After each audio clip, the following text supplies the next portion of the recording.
I'm Fatima Curry. I am a junior at Temple University. I'm studying early childhood education, also with a concentration of special ed. I'm Erica Grace. I live here in Center City, Philadelphia right now. I moved up to Philadelphia to be a part of Story Philly.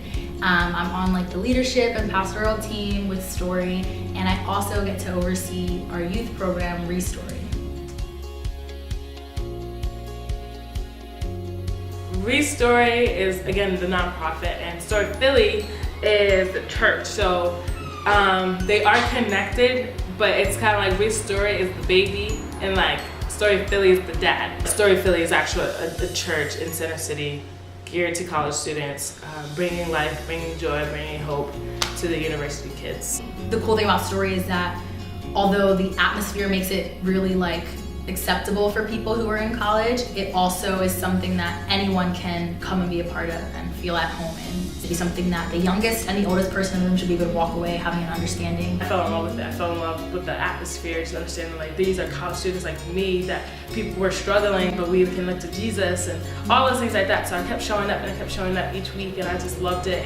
And then that's when Erica, my roommate, one of my best friends, she started talking about Restory. Restory is our youth mentorship nonprofit that we've started.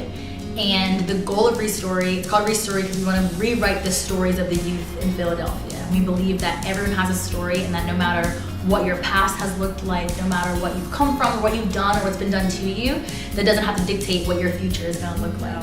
Here Erica's talking about we have a nonprofit organization called Restory. It's a mentorship, it's a sponsorship, and I said, what? You said mentorship? So Matt and I are technically the co-founders of Restory, and it started mostly when one day he was going through the park with some of our friends, and we saw these kids snatch a phone from a mom pushing a stroller. And so him and our other friend looked at each other, they're like, should we do it? And they're like, let's do it. And they chased these kids down. So they're chasing these kids literally through Taney Park, all the way into the city. They're running and trying to get away, and people are people are seeing what's happening, so people are calling the police. Police come and talk to the kids, and it ends up with Matt getting subpoenaed for court as a witness down the line. He calls me one day and he's like, Erica, we have got to do something for these kids in this city. I know you love youth. I know this is what you're meant to be doing. We've got to figure out something. I'm like, I'm in. Say no more. Whatever we end up doing, I'm in, because this has been on my heart for a long time. I didn't have mentors from the age of birth and to 8 years old. I knew I used to look up to the wrong girls, and I didn't think I was gonna be a mentor. I always wanted to lead in some way. I thought I always had a story to share. A story that would connect with somebody. So many kids in Philly, and I was one of them at some point, that just was not, there was no way to look up. There was no way to look at the future. So my family were so broke that we're not gonna make it. I'm never gonna get out of the hood, or I'm never gonna get out of the circumstance. Is there any program besides, a juvenile delinquency program, or besides something that's hasn't really seemed effective or seemed like it works? Some of these kids in Philadelphia have to get jobs at 16. And they can't focus on school because they gotta go to work after school, or they can't focus on the things that they like sports because they gotta take care of brothers and sisters.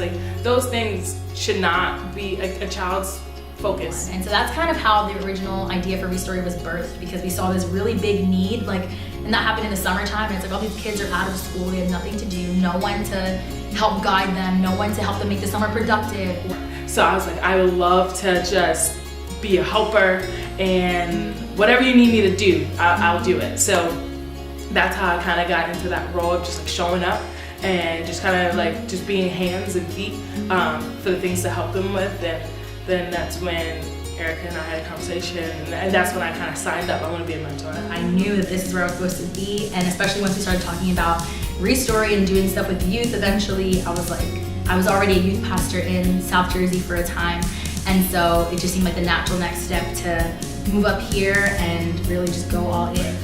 What I realized just being a part of these stories is that it's not even about me. It's about how can I show them love?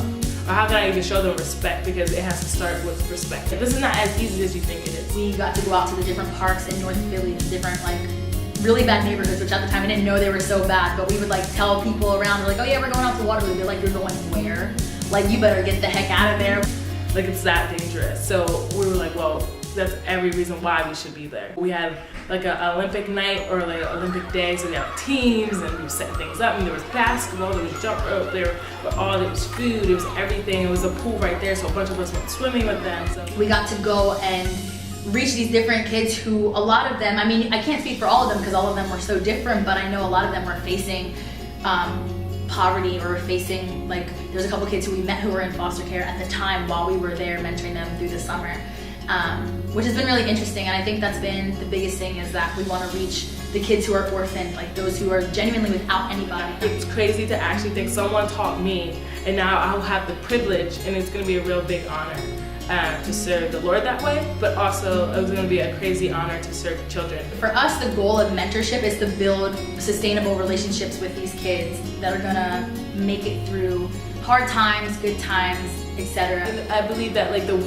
if we're connected as mentors, and we're on the same page, then we're going to be able to plant seeds. We're going to be able to really like reach out to kids. We all can't do our own agenda. Like, wow, this is really changing kids' lives. Like, it doesn't take a big shebang every week to change a kid's life. It really just is that relationship and just showing that love and that care that they might not be getting otherwise.